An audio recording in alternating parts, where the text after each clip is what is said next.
What? So he is attacking in Tunisia. Okay. Wait, what? No, what does Rommel think? But isn't Rommel like his boss? Yes, he is. Yes. Okay, that's not how command structure works then. Is it? Yeah, okay. Yeah. Talk to you next week. Yeah. February 26, 1943. Since November, the Soviets have launched offensive after offensive against the Axis powers all over the Eastern Front and have seen a fair amount of success. But this week, something different happens. This week, the Germans strike back.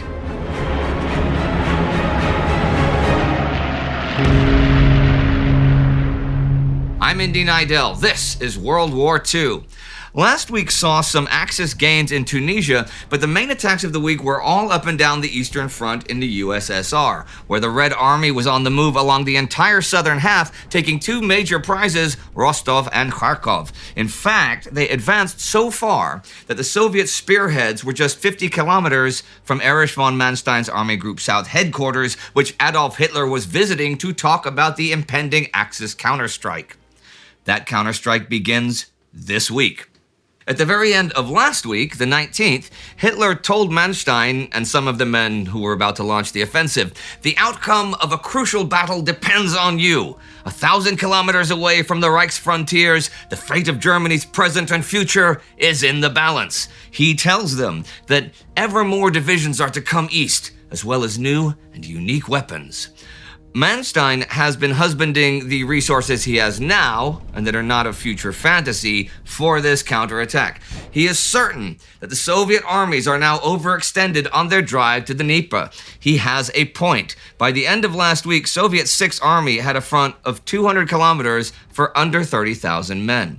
Forward Soviet units by now are only like 20 kilometers from Manstein's headquarters, but they are out of fuel. In fact, all of the forward Soviet positions are very short of both fuel and ammunition.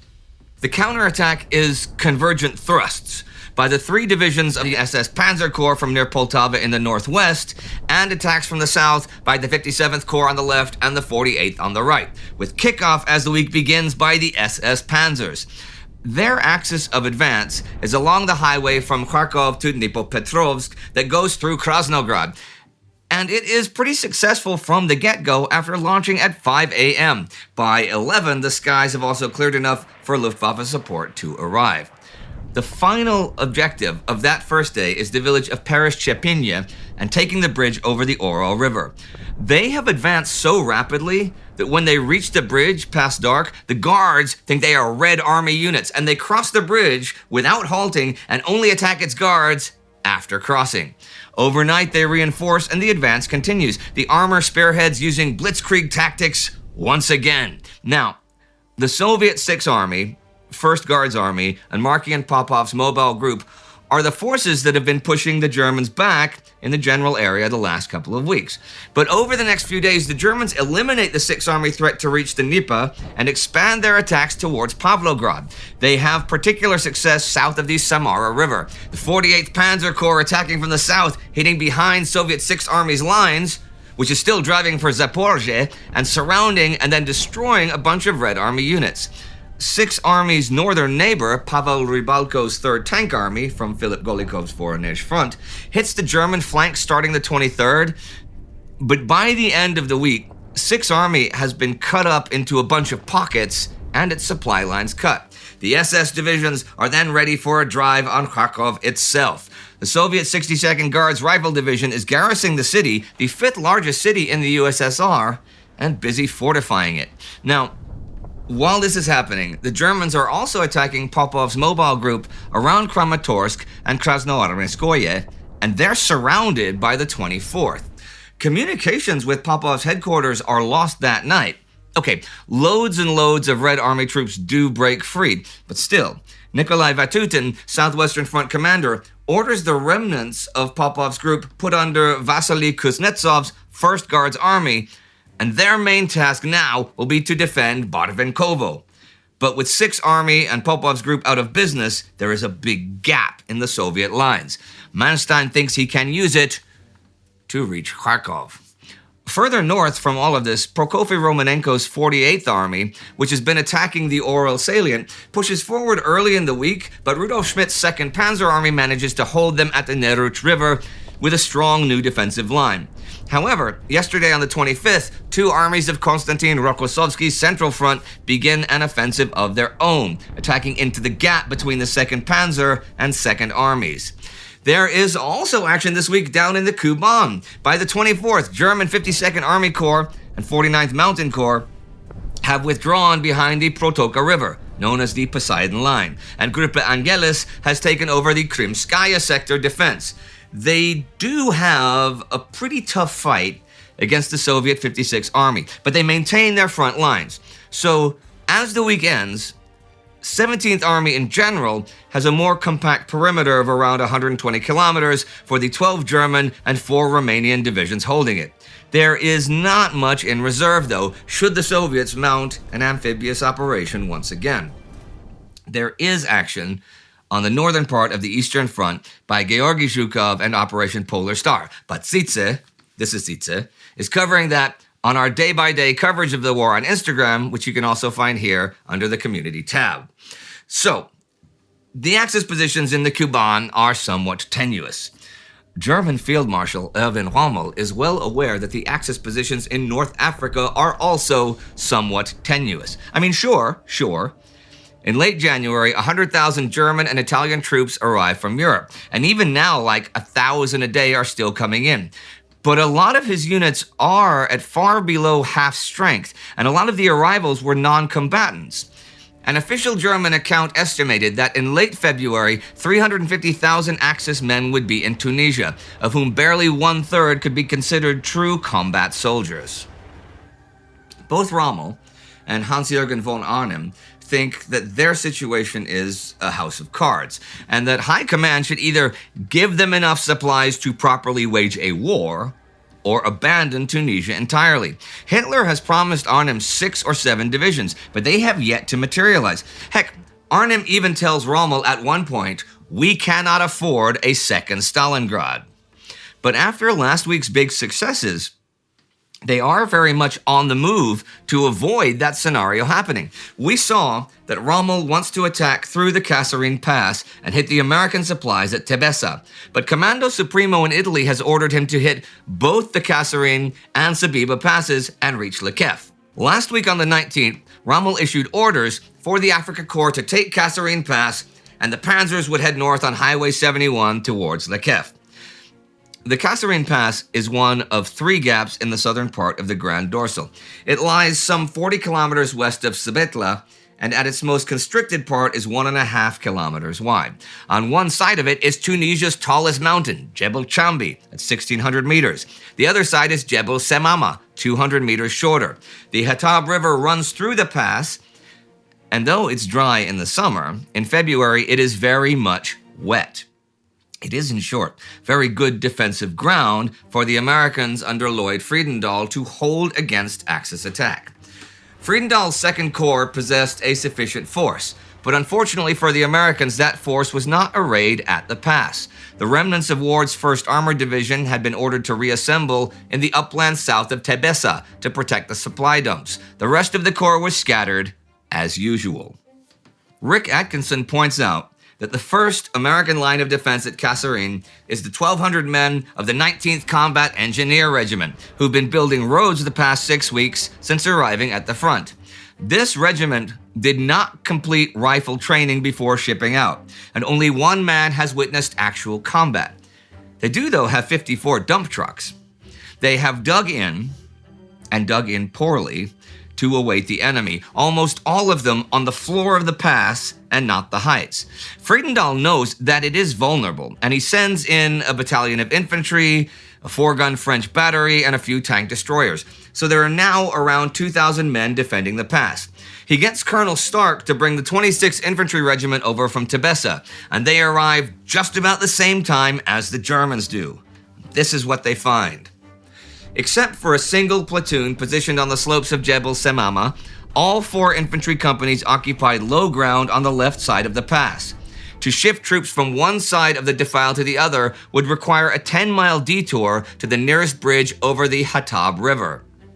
It's a recipe for disaster, and that is what unfolds for the Allies over the next few days. The Germans take the ridgeline just below Semama's Peak that first day and infiltrate past the American positions. They also have their newest weapon on display, the Nebelwerfer, a 6-barreled mortar that the Allies call Screaming Mimi.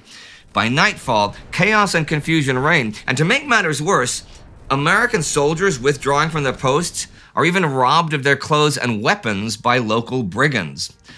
Rommel thinks, though, that unless they can take the whole past the 20th, Allied reinforcements will prevent exploitation. He sends in even more troops, tanks, and artillery. This does the job. At 3:30 a.m. the 21st, Friedendahl's headquarters announced enemy possession of the heights on both sides of the pass and penetration of some 2 kilometers beyond the pass. The Americans prepare to evacuate what they can and to destroy what they cannot at Tebessa, the surrender of which would give the Axis an open, flat run to Constantine, a major strategic prize. However, Rommel's other attack up the highway fails at Sabiba, and the men and panzers have to dig in. And when the Afrika Korps heads for El Hamra, which is well defended by the Americans, the Axis attacks the 21st and 22nd are not only halted, their lines are broken. Rommel is with a main attack group heading towards Thala. And should that town fall, the U.S. 9th Infantry Division will be cut off. But first American and then British infantry and both of their artillery manage to slow down and finally stop Rommel's advance. He withdraws the night of the 22nd, actually withdrawing all the way back through the pass. Today, as the week ends, American and British troops slowly make their way through the wreckage in the pass. Of the 30,000 or so men the Americans have used in all this, 6,000 are casualties, and half of those are missing or captured. Friedendahl's corps has lost 183 tanks, the Germans 20. Total Allied casualties are around 10,000. Axis casualties around 1,500. This is a big loss for the Americans in the pass, but a pretty good win for them at El Hamra, and above all, proof to both British and American troops here that Rommel can be defeated. The Americans also learned some important tactical lessons this week. However, the higher commanders of the British Army drew an entirely different and fateful flawed lesson from this event. Both General Montgomery and Field Marshal Alexander, who in February was appointed to command all the ground forces in North Africa, now called 18th Army Group, concluded that the Americans were hopelessly trained and led, made poor soldiers, and were unlikely to improve quickly in either performance or leadership. It is difficult to understand why they found it so hard to comprehend that the Americans taking several months to learn what it had taken their own army and its leaders 3 years was a good, not a bad sign for the Allied cause. Speaking of Bernard Montgomery, he continues his advance on the Mareth line. His forward units are already pretty close, but his winding tail stretches all the way back to Libya, and it should take some weeks before it's ready to do battle at Mareth. The Americans have asked Monty during Kasserine to hurry it up so they can make some sort of spoiler attack to threaten Rommel's rear. But by the end of the week, Rommel is already back at his defensive line. Thing is, Rommel's showing at Kasserine has impressed Luftwaffe boss smiling Albert Kesselring, and though Rommel has been slated for leaving Tunisia now on the 22nd, and von Arnim is to run the show after that, Kesselring decides that he wants Rommel in charge of an overall Heeresgruppe Africa, and not von Arnim. Berlin says okay, and though Rome is not happy with this, and I'm pretty sure von Arnim isn't happy with this either, Rommel is now in control of all Axis forces in Tunisia, with Giovanni Messer running Italian First Army and the German forces at the Mareth line. But Rommel is given no staff for operations, and because von Arnim and Rommel already can't stand each other, before Rommel gets command, von Arnim does not tell him about his own plans and goes to Rome the 24th and gets permission to launch Operation Ochsenkopf today on the 26th, without Rommel having any knowledge of it at all. This is an attack towards Beja, some 40 kilometers west of Medjez, by 3 groups of force. A subsidiary attack is to also beat the enemy in the Sejanane Valley, cut his communications, and secure the northern flank of the main operation. This attack begins between Sejanane and the coast today, overrunning the Free French positions. The main attacks to the south begin already the evening of the 25th, with paratroopers backed by infantry and panzers taking their first objectives easily enough, but losing them again today, the 26th. In fact, by the evening, the Axis forces are pushed way back and lose loads of tanks to Churchill tanks firing from hull-down positions, meaning the lower part of the tank is not visible. The northern part of the main attack also begins today with 77 panzers and 13,000 or so men, and by the end of the day have made great progress, although the defenders take enough punishment for the British to organize some defensive positions. We will see how that goes next week. For with the following few notes, this week has come to its end. On the 21st, troops of the U.S. 43rd Division occupy Banica and Pavuvu in the Russell Islands. They face no Japanese resistance, and by the end of the month, there will be 9,000 Americans there. From the 21st to the 25th, convoy ON-166 is attacked and loses 14 ships for 85,000 tons. The convoy escort sinks 1 U-boat. And on the 25th comes the beginning of the round-the-clock bombing of Germany agreed upon at Casablanca, British by night and American by day. Nuremberg is first hit with 2,000 planes in the first 24 hours. You can learn more about that on Spartacus's War Against Humanity series. The Camp Featherston uprising in New Zealand also happens this week, and that you can also find on Sietse's day-by-day coverage, which is really good for fleshing out mine and going into things I don't really have the time to dive into as deeply as I'd like. So, that was the week. A week of advance and retreat for the Axis in Tunisia, and a big week of advance for the Axis in eastern Ukraine with Manstein's offensive. But what's going on with Axis command in North Africa? Von Arnim is now commanding the 5th Panzer Army, but Rommel suddenly runs all of Africa in a new army group. But we've seen that everybody wants Rommel out of Africa, and that cannot have changed. And like last week, Kesselring told von Arnim to let Rommel have a last moment of glory fighting before he leaves. And now this, putting Rommel in control and not von Arnim. And Rommel and von Arnim already don't like each other, so von Arnim is now making offensives without even consulting his superior, let alone asking for permission. Last month, I said, if the Allied command cannot sort itself out and agree on what they are going to do, they will lose the war. This also holds true for the Axis. The Allies invaded Northwest Africa nearly 4 months ago, and of course there were loads of preparations leading up to that, including events and developments in the intelligence war. If you'd like to see our Spies and Ties episode about that, you can click right here any second now, and that'll appear. These are the newest commissioned officers in the Time Ghost Army. Connor Tomelty is our Time Ghost Army Member of the Week. It is Connor and the Army that allows us to make this and that and everything. So join the Army at timeghost.tv or patreon.com. Do not forget to subscribe. See you next time.